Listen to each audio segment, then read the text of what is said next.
tidak berjumpa dengan Nabi di majelis tarji itu. Jadi membawakan itu bukan ulama hadis. Nah, ini menurut jenengan apa tidak? Menurut jenengan secara pribadi yang saya juga guru-guru kita saya dulunya Syafi'iyah Ustaz. Saya Syafi'iyah karena guru-guru saya dari ya. Nah, tapi jadi saya tidak menyalahkan ya. Nah, di guru kita itu kan saya belajar Sulam Safina Ustaz. Saya juga belajar Fathul Mu'in, saya belajar. Oke. Nah, dan juga saya belajar mustalah, belajar juga Bulughul Maram, belajar di pondok. Nah, jadi menurut jenengan enggak, saya gini Ustaz, ada enggak dalil tentang kan ini ditonton 749 gitu Ustaz. Jadi biar umat itu tercerahkan, biar kesalahpahaman di antara kita. Nah, ada tidak yang hadis sahih tentang kunut subuh secara terus-menerus gitu Ustaz. Jadi poinnya kita kerucutkan di hadis sahih tentang kunut subuh gitu Ustaz. Yang pertama, yang antum sampaikan terkait riwayat Anas bin Malik di dalam Musnad Ahmad dengan riwayat Daruqutni itu kan dikomentari doif. Dan kita Syafi'iyah tidak menggunakan hadis doif sebagai hujjah. Nah, yang digunakan itu ada beberapa riwayat. Yang pertama hadis riwayat Bukhari. Anna Nabi sallallahu alaihi wasallam qanata syahron ba'dar ruku'i yad'u ala ahya minal arab summa tarokahu. Summa tarokahu itu kita tidak menganggap tarokahu di situ tarokal kunut, bukan Ustaz. Tapi tarokat doa, kunutnya masih, doanya yang ditinggalkan, doa alal kufar. Kemudian hadis di dalam riwayat hadis dalam Sahih Muslim, an Muhammad qala qultu li Anas hal qanata Rasulullah sallallahu alaihi wasallam fi sholati subhi qala na'am ba'dar ruku'i yasiron. Nah, itu yang digunakan sebagai dasar dalil untuk kunut subuh. Oh, jadi karena enggak Ustaz, berarti dari jenengan juga menyetujui.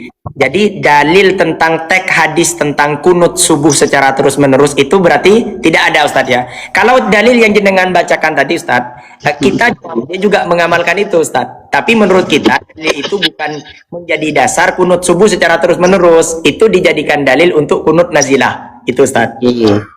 Nah, ini kan menjadikan fadl Ustaz.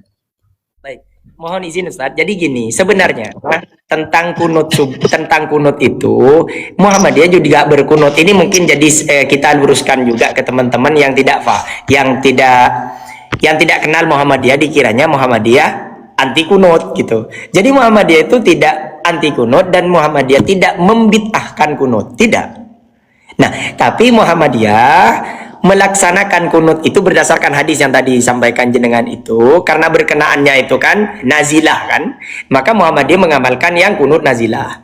Nah, untuk yang kunut subuhnya secara terus-menerus itu Muhammadiyah tidak melaksanakan. Nah, dalilnya gini Ustaz, alasan Muhammadiyah karena dalil kunut subuh secara terus-menerus berdasarkan Musnad Imam Ahmad itu hadisnya dhaif. Nah, yang mendoifkan itu bukan Muhammadiyah tapi ulama hadis. Dan jenengan tadi juga menyampaikan bahwasanya itu hadisnya dhaif Ustaz ya.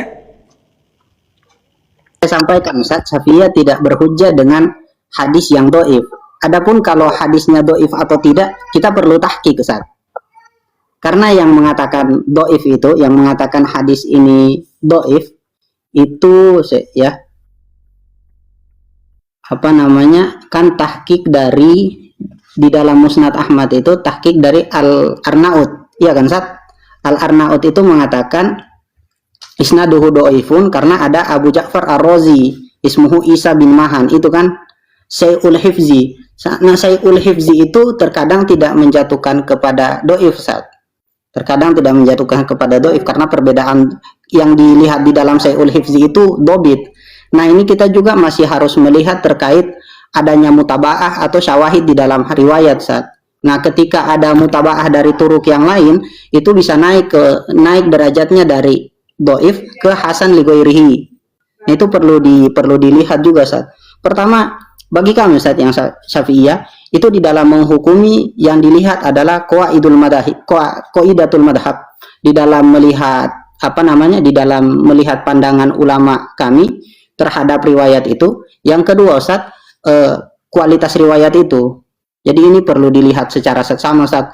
Contoh ketika antum mengatakan kan yang dipakai kita sama-sama sohih yang di riwayat Bukhari. Perbedaan kita ada pada summa tarokahu Ustaz. Menurut Muhammadiyah di summa tarokahu itu yang ditinggalkan apa Ustaz? Yang dikunut nazilah. Nah ini Ustaz. Riwayat lafadznya Ustaz ya, lafadznya qanata syahron ba'dar ruku'i yad'u ala ahya minal arab summa tarokahu. Hu ini kembali kepada du'aul ahya atau kunut. Yang mana Ustaz? Di hadis Imam Bukhari? Ya.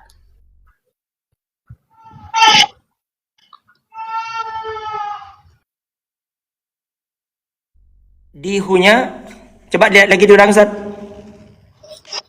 Qanata syahron ba'da ruku'i yad'u ala ahya minal arab summa tarokahu.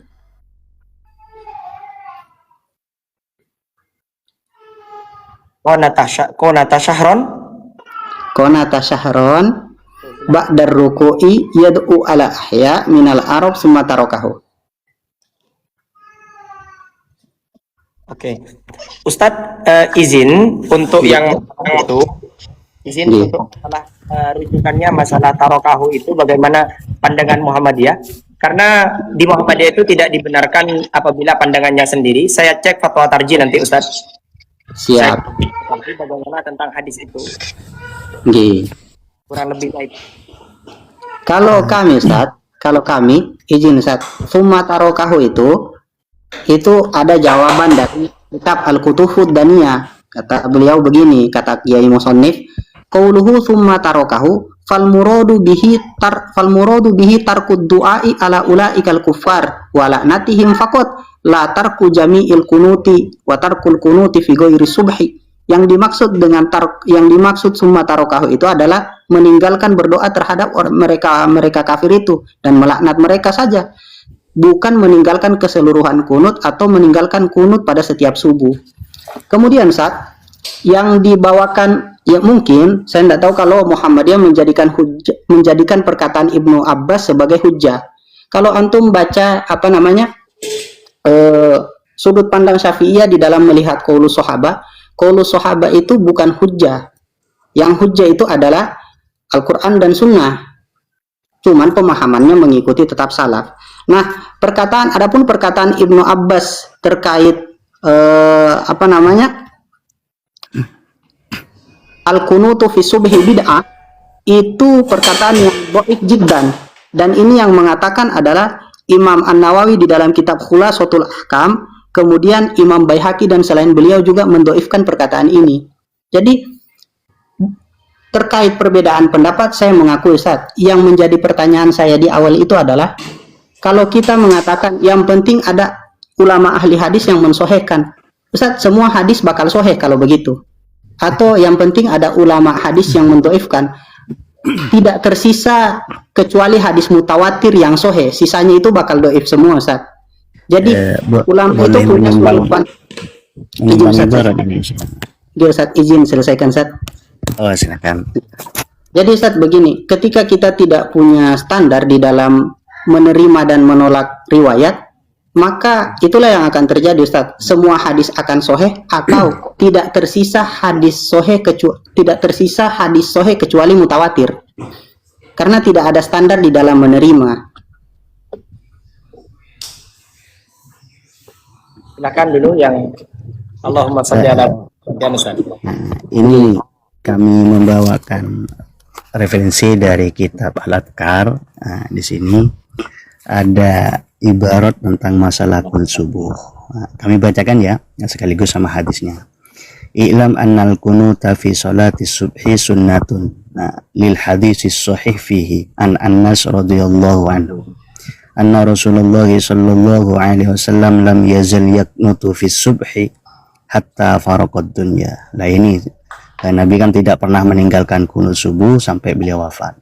Rawahul Hakim Abu Abdullah fi Kitabil Arba'in wa qala, beliau mengatakan hadisun sahih, ini hadisnya sahih. Wa'lam annal kunuta masyru'un indana, ini kalangan Syafi'i, fi subhi wa huwa sunnatun muakkadatun law tarakahu lam tabtul salatuhu lakin yasjudu lis-sahwi saun tarakahu amdan aw sahwan. Nah, ini yang dari kalangan Syafi'i, mengapa kok selalu melakukan sholat subuh secara terus menerus berlandasan hadis tadi. Artinya anna Rasulullah SAW lam yazal yaqnutu fi subhi hatta faraqad dunya. Nah, ini hadis ini dinilai sahih kata beliau. Ini hanya menimbang hadis masalah kunut subuh yang dipakai oleh Imam Syafi'i.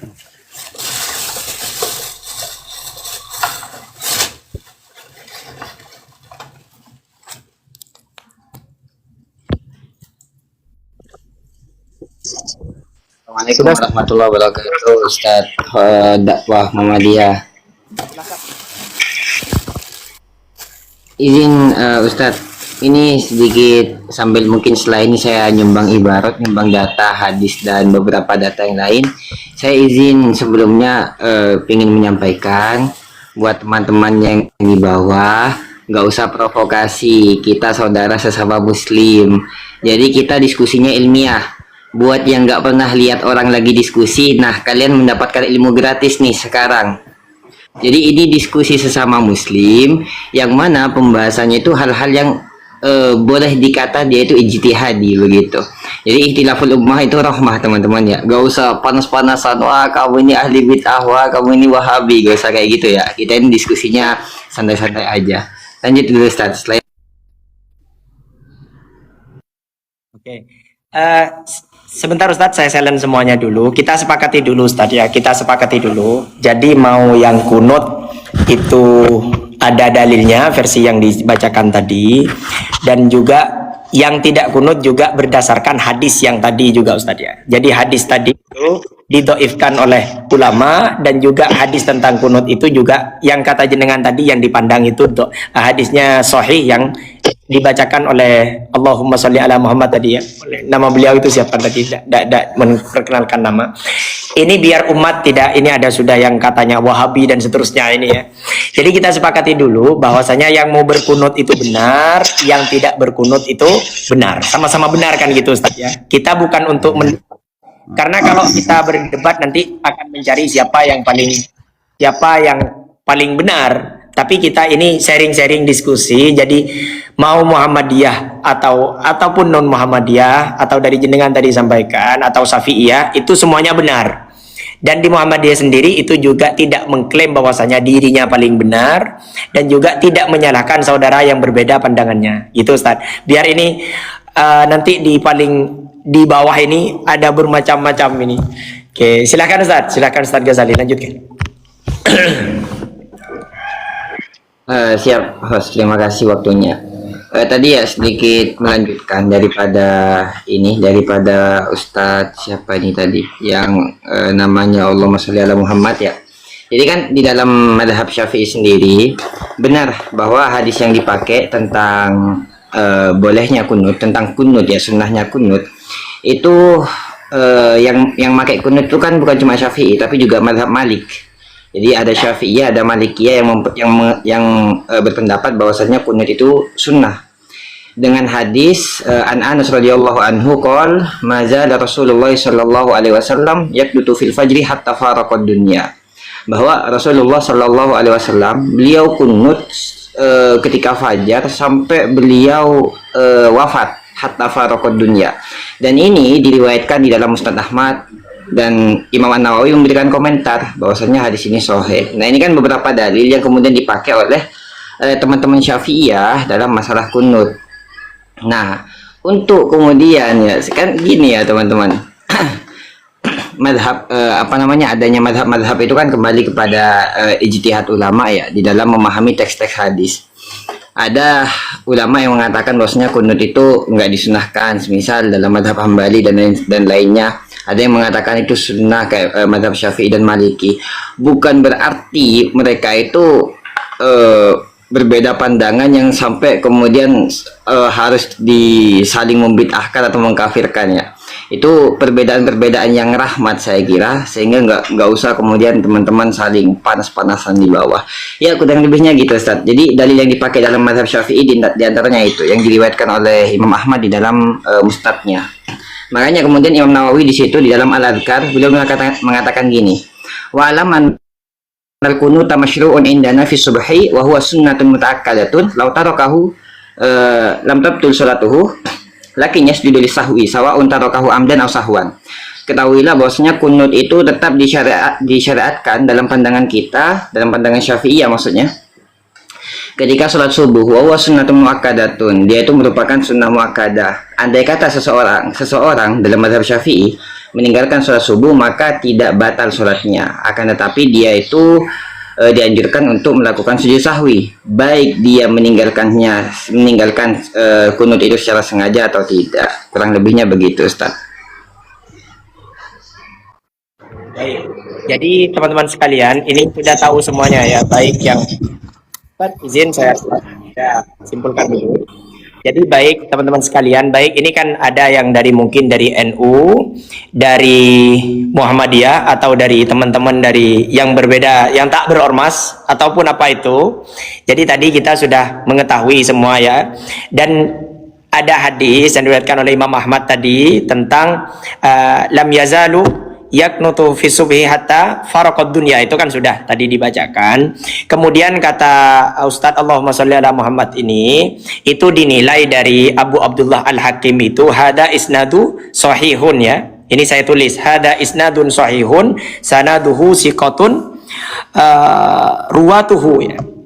Nah, cuman sekali lagi ini ada catatan penting. Jadi di kalangan ulama sendiri itu ada diperselisihkan masalah kunut subuh secara terus-menerus ini ya.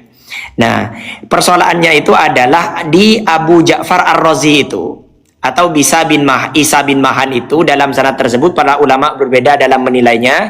Ada yang menganggapnya masih dapat diterima, sementara yang lain menilainya hafalannya kurang kuat. Nah gitu mungkin ya.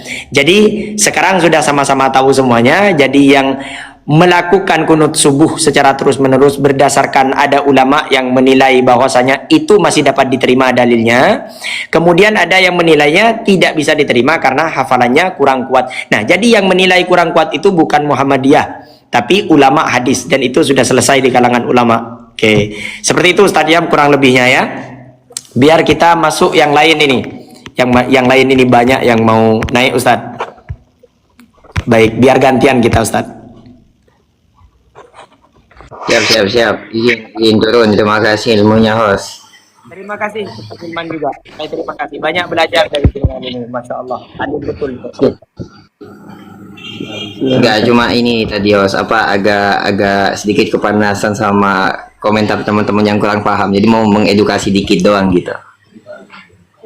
Ini jadi perbedaan di antara kita Ustadz, jangan sampai kita menjadikan kita merasa kita dan merasa orang lain menjalankan begitu Ustadz intinya. Oke. Siap, sepakat. Barakallahu fikum. Saya itu malah ini, Waalaikumsalam. Saya itu malah ini, Ustaz, apa namanya? Silahkan Ustadz Ghazali.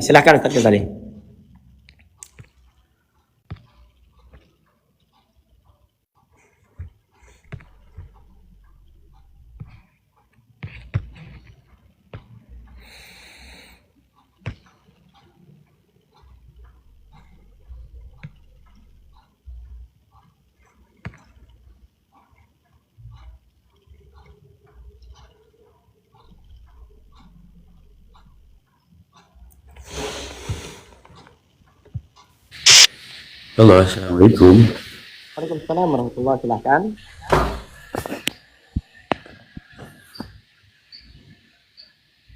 Silahkan. Ustadz, izin bertanya, tapi mungkin saya tidak mengikuti dari awal. Bolehkah? Silahkan.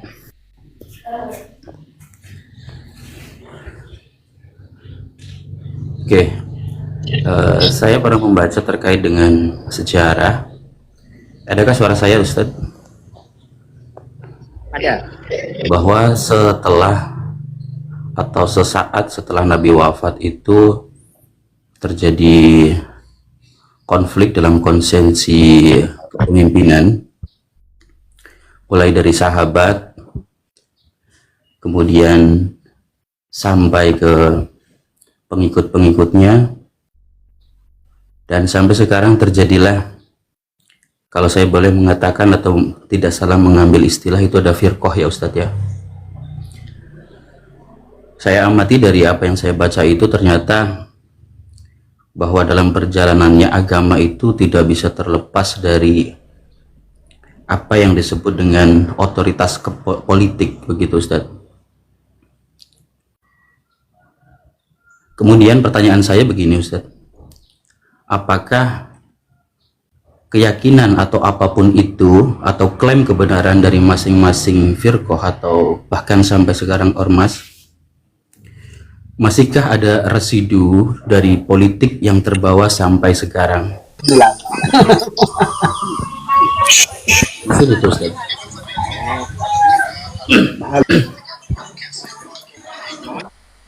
Bisa dipahami Ustaz? Jadi lebih arahnya kepada apakah kepentingan-kepentingan. Ya, artinya apakah kemurnian dari sebuah ajaran yang diyakini atau yang memang berasal dari sumbernya itu masih terjaga sampai sekarang? Karena melihat pada sejarahnya bahwa perjalanan agama, keyakinan, atau kalau kita mungkin lebih lugas dari apa yang saya baca, nanti koreksi jika saya salah, munculnya Sunni, Syiah, kemudian ada berbagai aliran, menjadi berkembang ya. Kalau saat itu saya amati sebagai partai politik mungkin waktu sekarang ini, yang kemudian diakui atau tidak menginfiltrasi pada ajaran ataupun akidah yang diyakini umat Islam, seperti itu Ustaz. Jadi pertanyaannya, apakah akidah atau keyakinan yang dipakai ya, diyakini, diklaim kebenarannya sampai sekarang itu masih ada ya, masih ada kemurnian atau mungkin residu lah, bahasa saya residu dari politik-politik masa lalu, mungkin seperti itu Ustaz.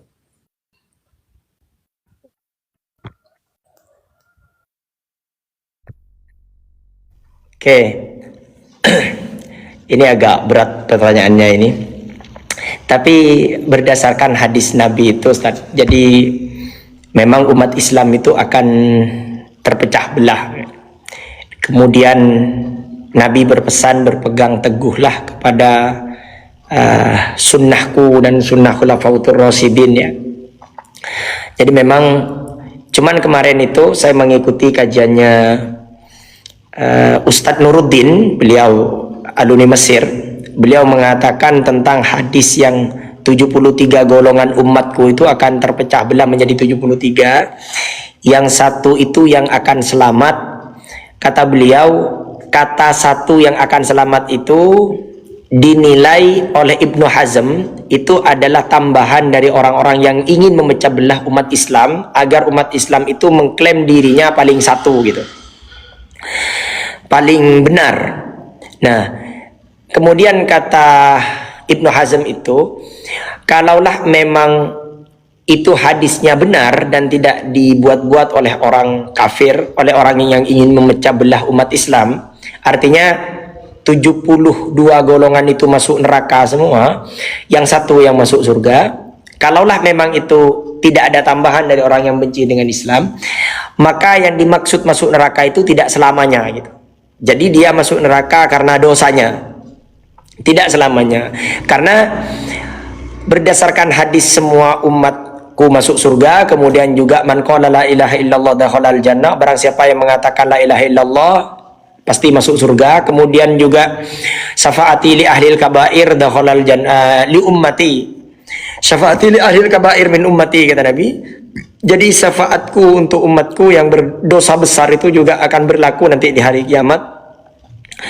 Nah, jadi kalau pertanyaannya apakah tetap ada kemurnian Islam sampai sekarang, pasti ada Ustaz. Ya, murninya Al-Quran, murninya Islam itu ya dengan Al-Quran dan hadis Nabi itu. Nah, tapi juga jangan mudah difahami bahwasanya memahami Al-Quran dan hadis itu menurut pendapat kita. Ya, tidak bisa juga. Karena kita untuk memahami Al-Quran dan hadis itu butuh ilmu yang sangat beragam. Butuh nahwu dan soroh, butuh balaghah dan seterusnya. Buya Hamka itu dianugerahi Doktor Honoris Causa oleh Al-Azhar Mesir. Beliau setiap menulis buku ilmiah, beliau menyampaikan tak layak beliau menulis sebuah buku karena dari saking beraneka ragamnya ilmu-ilmu dalam Islam gitu.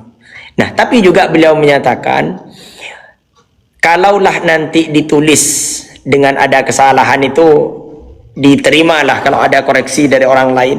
Nah, tapi kalau alasan tidak menulis karena takut salah, karena tidak semua ilmu diketahui, maka satupun di dunia ini tidak ada yang sempurna. Karena semua orang itu pasti ada kekurangannya. Kalaulah ada orang ahli dalam ilmu nahu dan sarofnya, dia mungkin kurang dalam ilmu analisisnya. Kalaulah ahli dalam ilmu analisis, nah jadi manusia itu tidak ada yang sempurna. Nah dari ketidaksempurnaan itu menjadikan kita saling menyempurnakan satu dengan yang lainnya gitu. Gitu Ustaz. Oke, artinya dari apa yang ada fenomena ataupun fakta itu, Ustadz juga mengakui bahwa ada intrik politik yang memang masuk pada ajaran-ajaran yang kita yakini sampai sekarang. Apakah bisa saya katakan demikian, Ustaz?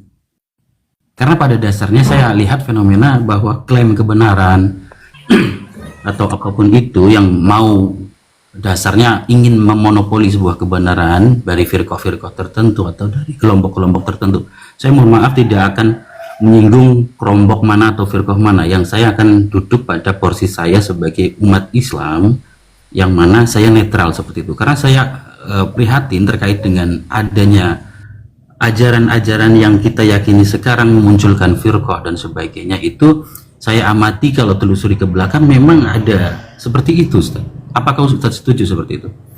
Ada infiltrasi dari politik, karena kita tahu kan ya, siapa yang berkuasa itu akan menentukan bagaimana konstruksi hukum dan sebagainya, itu juga akan terpengaruhi. Kira-kira setuju nggak, Ustaz? Tentunya kalau kita amati dari sejarah sebelumnya setelah wafatnya Nabi itu dan sampai sekarang, itu memang pasti ada politik yang ikut menyertainya ya, pasti ada kepentingan politik di situ. Tapi tidak semua, jangan kita nilai rata Ustaz, semuanya pasti punya kepentingan politik ya, enggak juga. Tapi kalau ada kepentingan politik mungkin bisa juga dikatakan iya. Karena juga kan yang namanya manusia ada kepentingan-kepentingan di dalamnya. Karena katanya jenengan tadi, jadi ketika menguasai sebuah kekuasaan, maka dia akan menguasai ya yang namanya kekuasaan. Ya, gitu Ustaz. Ya, oke, terima kasih Ustaz. Itu mungkin cukup dari saya hanya ingin sekedar pandangan saja. Terima kasih, saya mohon maaf tidak menyinggung ormas manapun ya, mohon maaf ini yang di sini. Izin turun Ustaz, terima kasih. Ji, terima kasih. Assalamualaikum. Saya izin bertanya Pak Ustadz. Ya, tadi saya sempat mengikuti pembahasan dengan Ustadz Hilman dengan Pak Ustadz tadi tentang masalah kunut tadi. Yang mana di situ kan sudah disampaikan tentang dalil-dalil para ulama Syafi'iyah itu mensunahkan kunut di dalam sholat subuh secara terus-menerus. Di dalam kitab Al-Adhkar juga sudah disebutkan sama Mas siapa tadi? Allahumma sholli ala Muhammad tadi. Kemudian Mas juga sudah berhujah dengan bahwa di Muhammadiyah itu kan tidak melaksanakan kunut subuh secara terus-menerus. Adapun nanti kunut nazilah itu juga Muhammadiyah melakukannya, kan seperti itu. Jadi yang menjadi pertanyaan saya di sini, hujahnya Muhammadiyah itu merujuk kepada madhab siapa begitu? Apakah madhab Hambali atau madhabnya Hanafi seperti itu? Atau Muhammadiyah ini mandiri begitu, tidak terikat dengan madhab? Terus kirim sana. Itu aja Pak Ustaz. Ada link grup Telegram.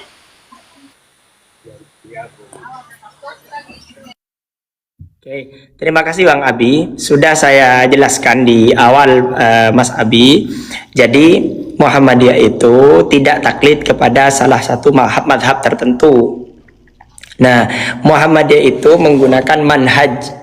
Yang diambil adalah manhaj tarjih, mengambil dalil yang terkuat. Ya. Nah, jadi nanti pendapat-pendapat itu juga dinilai berdasarkan dalil hadis yang sahih. Nah, kemudian yang mensahihkan itu bukan Muhammadiyah, tapi ulama hadis. Sudah kan saya jelaskan di awal juga, dan juga saudara kita dari Ustadz Hilman dan juga Allahumma sholli ala Muhammad juga menyebutkan itu. Nah, Muhammadiyah mengikuti madhab siapa? Muhammadiyah mengikuti hadis yang berdasarkan hadis yang diriwayatkan oleh Imam Ahmad itu. Jadi hadis tentang kunut subuh secara terus menerus itu ada periwayatnya yang bernama siapa tadi itu, saya tulis di atas itu, Ja'far itu. Nah, itu dinilai hadisnya lemah atau doif oleh ulama hadis. Nah, jadi Muhammadiyah mengamalkan hadis yang tadi, yang dipandang hadis itu doif.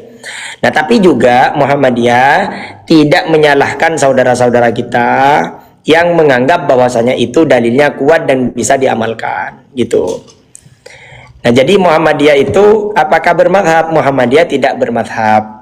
Nah, kenapa kok tidak bermadhab? Karena memang madhab sendiri itu di zaman Nabi tidak ada. Tapi juga Muhammadiyah tidak menyalahkan bermadhab ya, sekali lagi.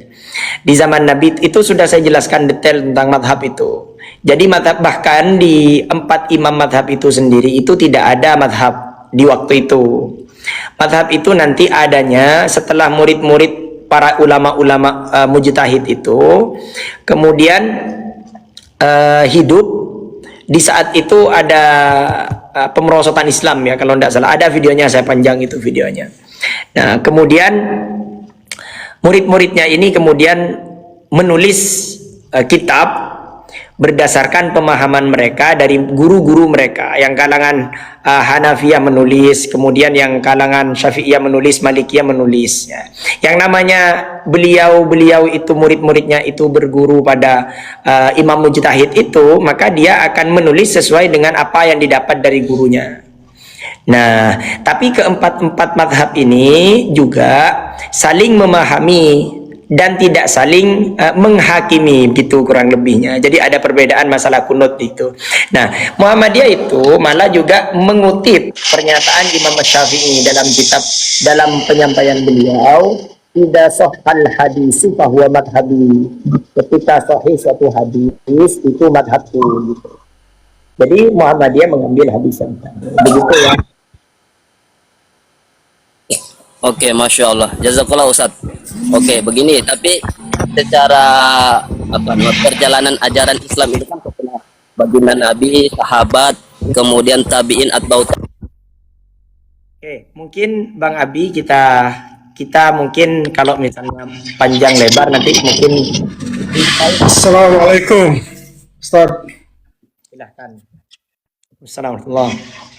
Ya, saya sedikit bisa saya beri narasi sedikit terkait dengan fenomena yang kita lihat, bahwasanya ada sebagian orang punya pandangan ketika melihat Muhammadiyah itu sudah disusupi oleh paham Wahabi seperti itu ya, dikarenakan karena pemahaman Muhammadiyah dan Salafi Wahabi itu dalam sisi usul salah akidah punya pandangannya berbeda, pandangannya sama, yaitu berdasarkan Al-Quran dan Sunnah di atas pemahaman para sahabat seperti itu.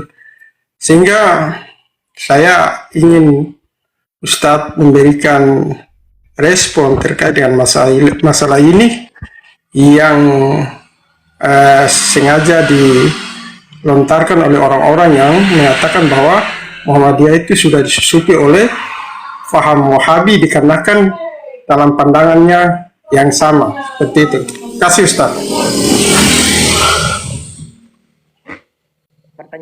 Pertanyaannya Pak? Ya, saya ingin Ustaz memberikan semacam statement terkait dengan masalah ada orang-orang yang mengatakan bahwa Muhammadiyah itu sudah disusupi oleh paham Wahabi dikarenakan karena pandangan Muhammadiyah dan Wahabi itu seakan-akan sama dalam hal masalah usul, masalah akidah. Jadi bagaimana Ustadz merespon terkait dengan masalah itu? Terima kasih. Baik.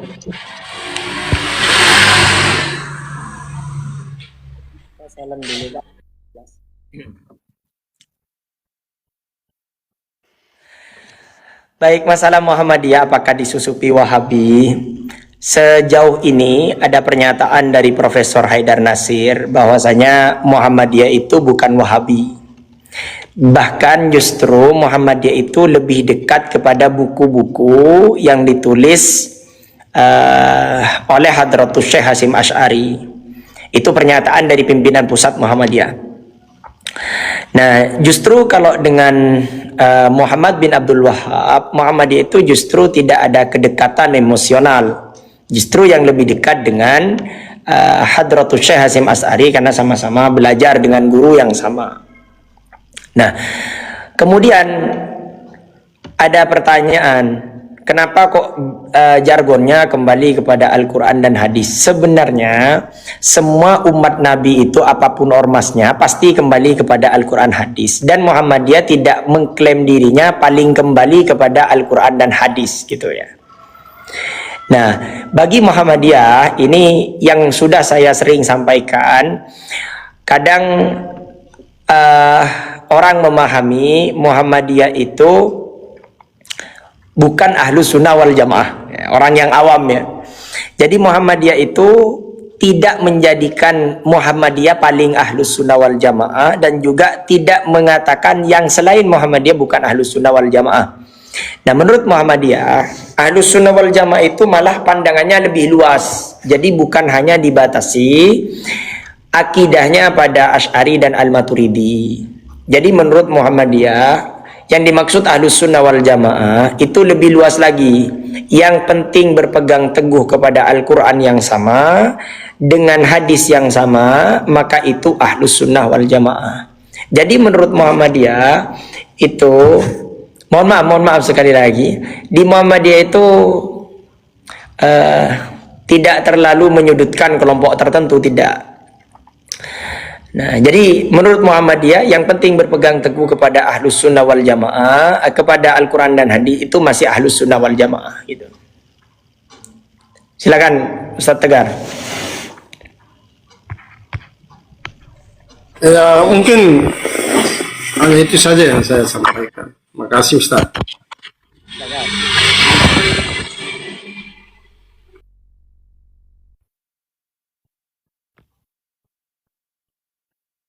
Silakan, yang lain sudah? Ya,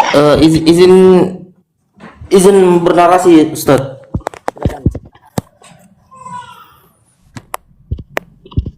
Assalamualaikum Ustaz.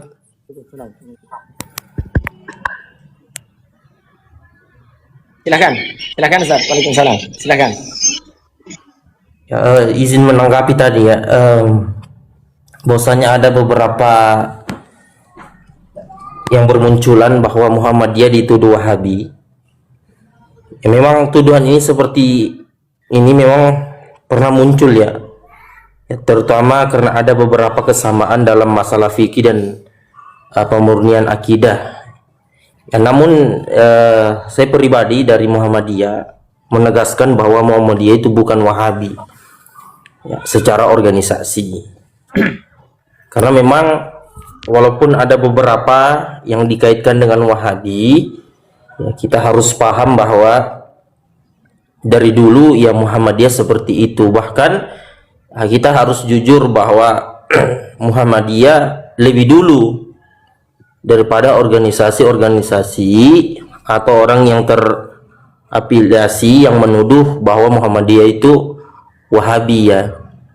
Jadi teman-teman, kita harus paham Muhammadiyah itu organisasi yang lumayan senior ya, dibandingkan yang saat ini banyak kemudian yang menuduh bahwasanya Muhammadiyah ya, mempunyai gerakan Wahabisme ya, itu tidak ya. Jadi memang Muhammadiyah ini selalu mengambil landasan ya hukum yang dari istinbat hadis-hadis yang sahih di Majelis Tarjih Muhammadiyah.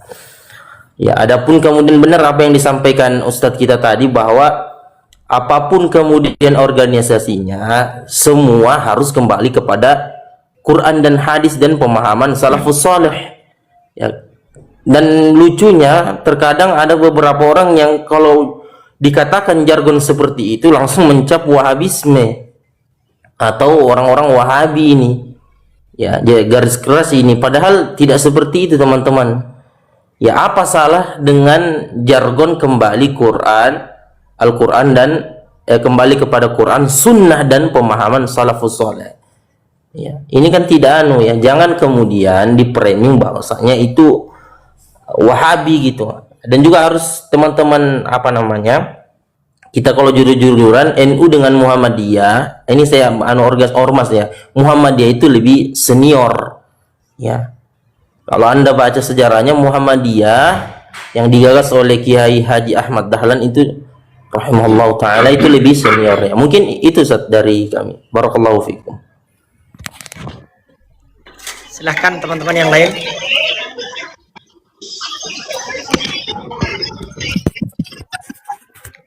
Assalamualaikum Ustaz. Waalaikumsalam.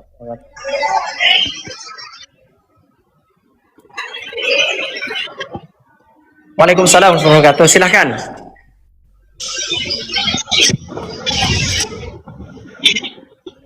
Yang pertama, bahwa kita mencoba terlebih dahulu melepaskan diri dari ormas lah, baik NU, Muhammadiyah, atau ormas yang lain seperti Persis dan semacamnya.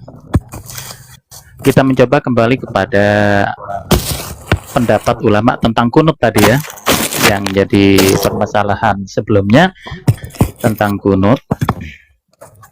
Kalau saya kutip dari kitab Fiqh Sunnah Said Sabiq, maka ada dua pendapat di mana masing-masing pendapat itu didasarkan kepada hadis. Pendapat yang pertama dari mazhab Hanafi, Hambali, Ibnu Mubarak, Tsauri, dan Ishaq menyatakan bahwa membaca kunut dalam sholat subuh tidak disyariatkan kecuali pada saat terjadi bencana. Itu pendapat yang pertama. Hal ini didasarkan kepada hadis yang dari Abu Malik As-Sajai bahwa ayahku pernah mengerjakan sholat di belakang Rasulullah, Abu Bakar, Umar, dan Utsman. Aku bertanya kepada ayahku, apakah Rasulullah dan para sahabat melakukan kunut? Ayahku menjawab, tidak wahai anakku. Itu dasar hadis dari pendapat yang pertama. Kemudian dari mazhab Syafi'i menyatakan bahwa kunut dalam sholat subuh yang dilakukan sesudah ruku pada rakaat kedua, hukumnya adalah sunnah. Hal ini didasarkan kepada hadis yang diriwayatkan oleh Bukhari, Muslim, Ahmad, Nasai, Ibnu Majah, dan Abu Daud dari Ibnu Sirin, bahwa Anas bin Malik pernah ditanya, apakah Rasulullah pernah melakukan kunut ketika mengerjakan sholat subuh?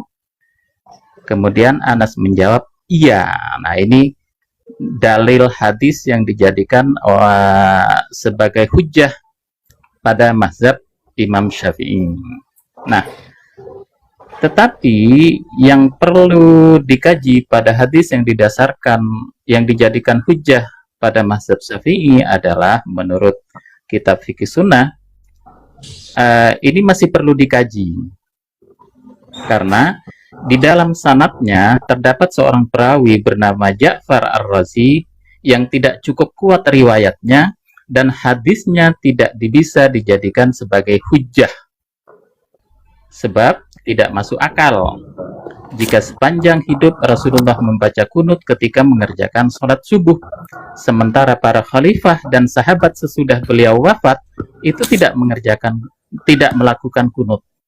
Bahkan Anas sendiri tidak pernah melakukan kunut pada saat mengerjakan sholat subuh sebagaimana yang ada dalam riwayat yang bersumber dari Anas sendiri.